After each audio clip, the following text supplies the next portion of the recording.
Welcome to STEM Inspired, the Amgen Collection. Today's special guest is Disha Patel.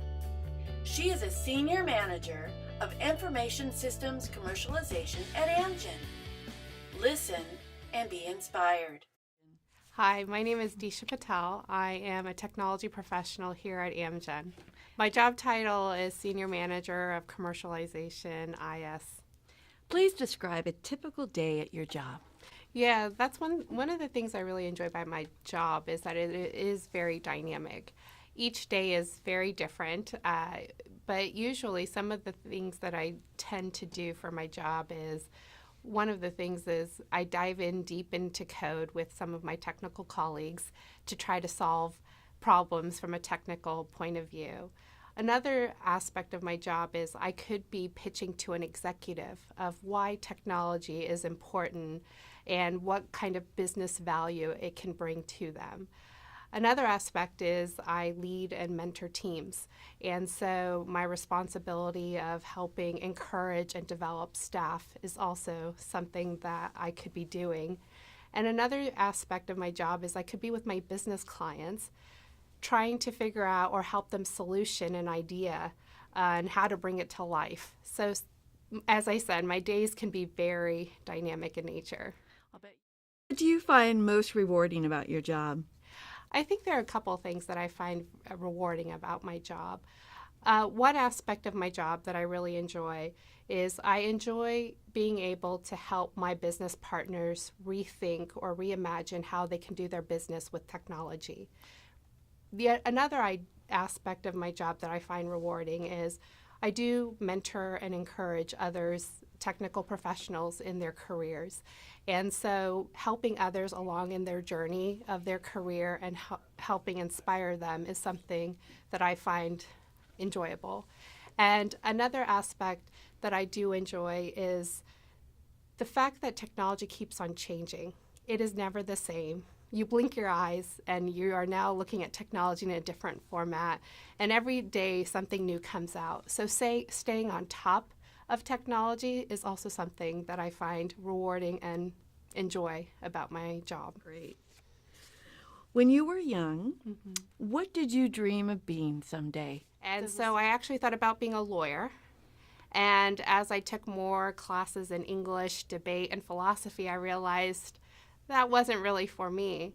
I realized that science and technology and math were some of the subjects that I really enjoyed. And so from there, I thought I was going to go into medicine. And I actually did a small internship when I was younger at a hospital and realized I didn't like blood. And so from there, I actually had the opportunity to get involved and get selected for an apprenticeship program in IT in high school. And from there, I realized that was something I was very passionate about. And my father's also a software engineer, so he was very happy when that revelation occurred that I really enjoyed that. Wow. What age did you start becoming interested? I would have to say that as I went through elementary and junior high, that's when I realized that I was really good at science and math. And that was something that I was passionate about when the teacher said, pull out your math books. And I was like, yeah, got it out, ready to go. But I also think that some of these internships that I had when I was younger really helped form and shape my thoughts and views about STEM tech and what I wanted to do. And so I would really say that pivotal defining moment was that internship in high school, which really propelled me forward into what I'm doing today. And what got you into the internship? Was it a person? Did you sign up for it? Yeah, it was a combination of a couple of things. It was, one, I had a really strong chemistry teacher that believed in me and said, hey, Disha, check out this opportunity. So it was a merit-based opportunity as well as an opportunity that I had to also align my interests with. And through that application process, it was competitive. It was a national program, and I was selected as one of the top 5 people in Ohio to do that internship. So what are your most vivid childhood memories of school? Yeah, Does recess count? I think so. I enjoyed recess, but I would have to say that other aspects that I really enjoyed about my childhood were, as I said, math and science was something that I was very passionate about. And I also took the advantage and opportunity to be a part of science fair projects and on the science teams and math Olympiad teams. And I remember those being competitive in nature, but also just the teamwork to helping your team win that prize. And those were some of the things that really I was inspired by. And to be able to do it in something that I liked and I was doing well at was a win-win situation. Who was, or still is, the biggest influence in your life? Yeah. I can't just say one person, and there's multiple people that have helped me in my journey, in my career, personally and professionally. And I think about, obviously, I was very fortunate to have parents and brothers that really have been the backbone of my influence in science and technology. But I would have to say that along the way, I've been very fortunate to have teachers and mentors come along my side and really see potential in me. What do you wish you had known before starting your profession? Yeah. If I knew how much technology has transformed how we're doing business, how we are living our lives, I think that early on in my career, or even though I had a good roadmap, I would have to say that I would have most likely learned how to build apps early on in my life, because nowadays everything is an app.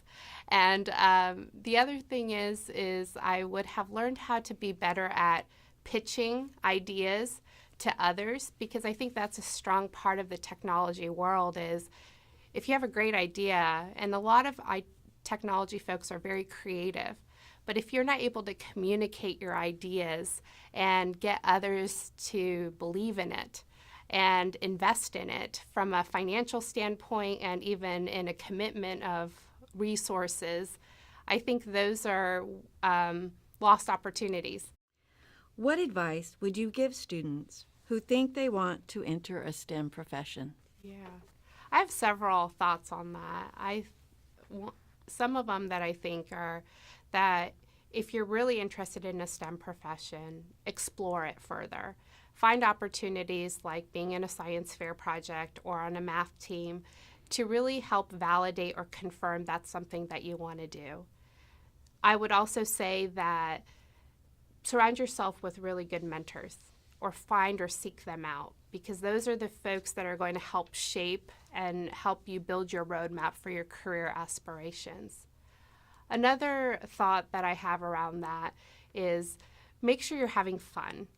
I think that when you pursue any type of job or career, you should have that passion. So make sure you're enjoying what you're doing.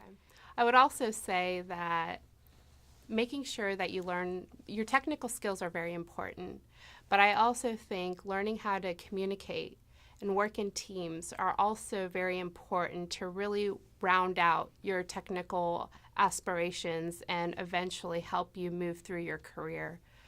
Because having great ideas is one thing, but being able to communicate them and influence others is another thing. Have you personally experienced barriers, either real or perceived, in your STEM career? Yeah.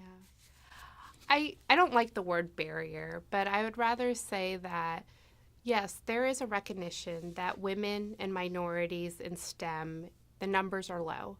And I am optimistic in my lifetime that there is going to be more focus, and there already is, on these perceived barriers around STEM efforts. And specifically, I, as a minority and as a female, I've used it as an opportunity. I've used it as an opportunity to be at the table, to contribute my ideas, to make sure that I'm inspiring and watching out for others that might have those perceived barriers and helping them understand how to use it as a positive in their career and even in society.